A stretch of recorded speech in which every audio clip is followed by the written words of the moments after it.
وجعلنا فيها جنات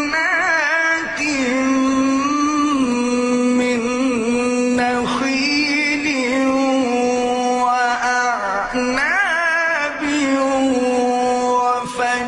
وفجرنا فيها من العيون